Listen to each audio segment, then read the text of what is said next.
We were coming out of the first book of Samuel, chapter 14. Now it came to pass upon a day that Jonathan, the son of Saul, said unto the young man that bare his armor, Come, and let us go over to the Philistines, garrisons, that is on the other side. But he told not his father. And Saul tarried in the uttermost part of Gibeah, under a pomegranate tree, which is in Migron. And the people that were with him were about 600 men. And the son of Ahitub, Ichabod's brother, the son of Phinehas, the son of Eli, the Lord's priest in Shiloh, wearing an ephod. And the people knew not that Jonathan was gone. And between the passages by which Jonathan sought to go over unto the Philistines' garrison, there was a sharp rock on the one side, and a sharp rock on the other side. And the name of the one was Bozez, and the name of the other Shinnah. The forefront of the one was situated northward over against Mishmash, and the other southward over against Gibeah. And Jonathan said to the young man that bare his armor, Come, and let us go over unto the garrison of these uncircumcised. It may be that the Lord will work for us, for there is no restraint to the Lord to save by many or by few. And his armor bearer said unto him, Do all that is in thine heart. Turn thee, behold, I am with thee according to thy heart. Then said Jonathan, Behold, we will pass over unto these men, and we will discover ourselves unto them. If they say thus unto us, Tarry until we come to you, then we will stand still in our place, and will not go up unto them.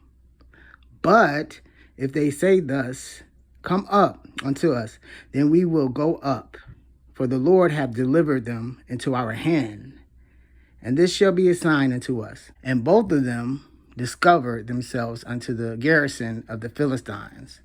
And the Philistines said, Behold, the Hebrews come forth out of the holes where they had hid themselves. And the man of the garrisons answered Jonathan and his armor bearer, and said, Come up to us, and we will show you a thing. And Jonathan said unto his armor bearers, Come up after me, for the Lord hath delivered them into the hand of the Israel. And Jonathan climbed up upon his hands and upon his feet, and his armor bearer after him. And they fell before Jonathan, and his armor bearer slew after him. And that first slaughter which Jonathan and his armor bearer made was about 20 men, within, as it were, in a half an acre of land, which a yoke of oxen might plow. And there was trembling in the host, in the field, and among all the people. The garrison and the spoilers, they also trembled, and the earth quaked. So it was a very great trembling. And the watchmen of Saul and Gibeah of Benjamin looked, and behold, the multitude melted away, and they went on beating down one another. Then said Saul unto the people that were with him, Number now, and see who is gone from us. And when they had numbered, behold, Jonathan and his armor bearer were not there. And Saul said unto Bring hither the ark of God. For the ark of God was at the time with the children of Israel. And it came to pass, while Saul talked unto the priests, that the noise that was in the host of the Philistines went on and increased. And Saul said unto the priests, Withdraw thine hand. And Saul and all the people that were with him assembled themselves, and they came to the battle. And behold, every man's sword was against his fellow.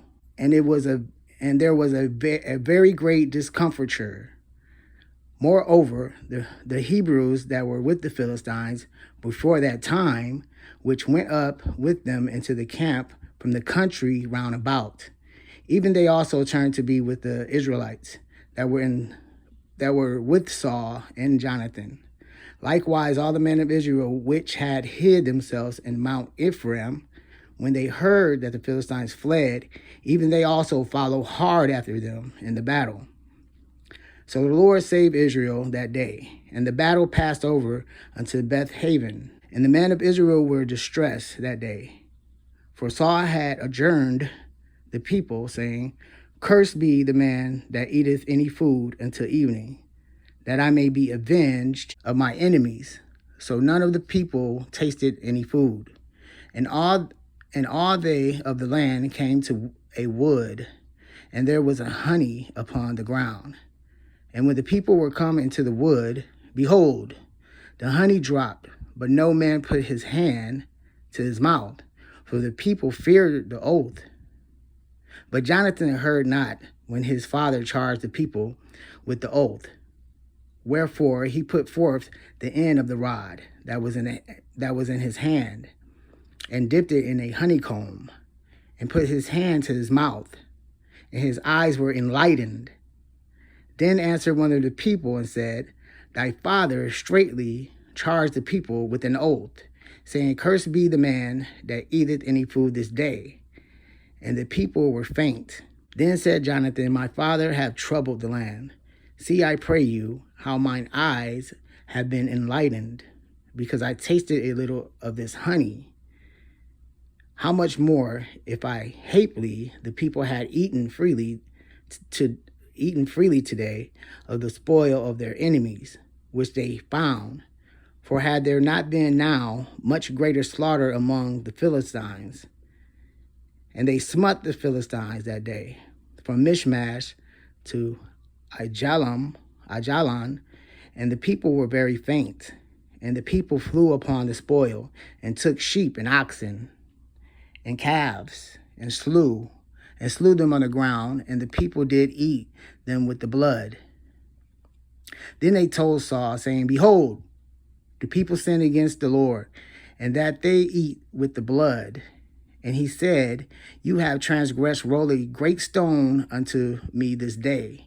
And Saul said, Disperse yourselves among the people, and say unto them, Bring me hither every man his ox, and every man his sheep, and slay them here, and eat, and sin not against the Lord in eating with the blood.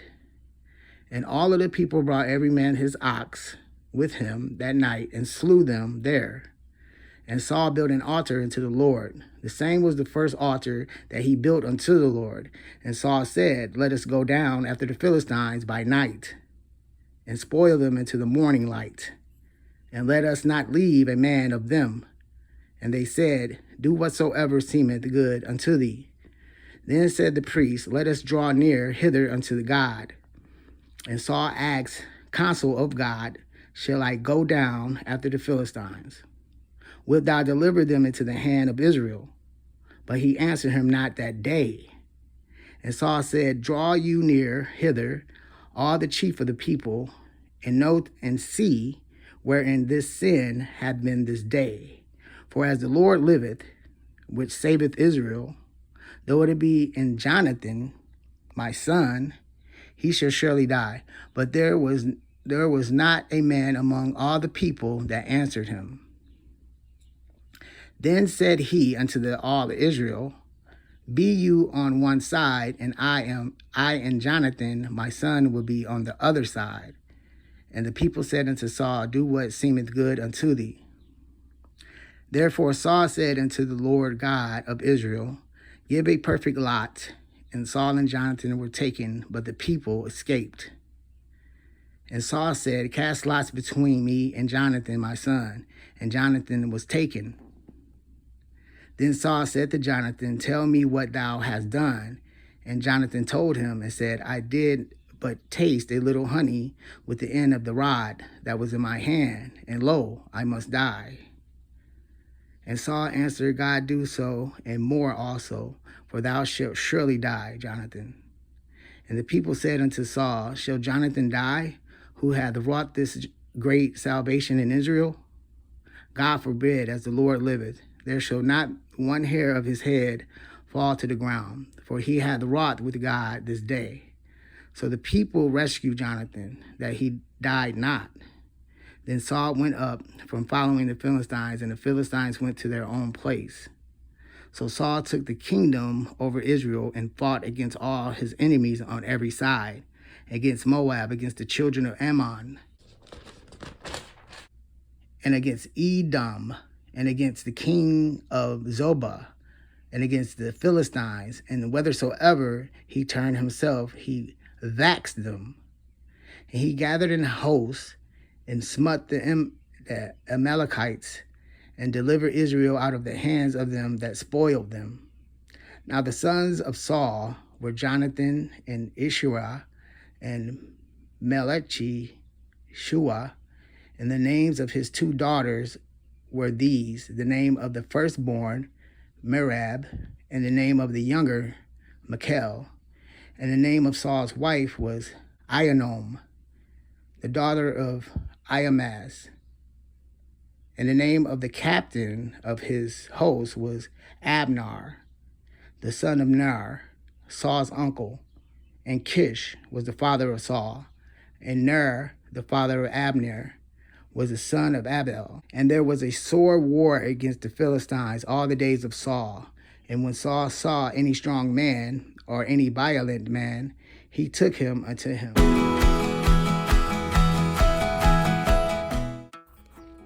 We left the host of Israel in a very ill posture. In the close of the foregoing chapter, we saw in them no wisdom, nor strength, nor goodness to give us ground to expect any other than that they should all be cut off by the army of the Philistines. Yet, here we find that infinite power which works without means, and that infinite goodness which gives without merit, glorified in a happy turn to their affairs, that still Samuel's word may be made good. The Lord will not forsake his people for his great name's sake. In this chapter, we have the host of the Philistines trampled upon and triumphed over by the faith and the courage of Jonathan, who, unknown to his father, with his armor-bearer only, made a brave attack upon them, encouraging himself in the Lord his God.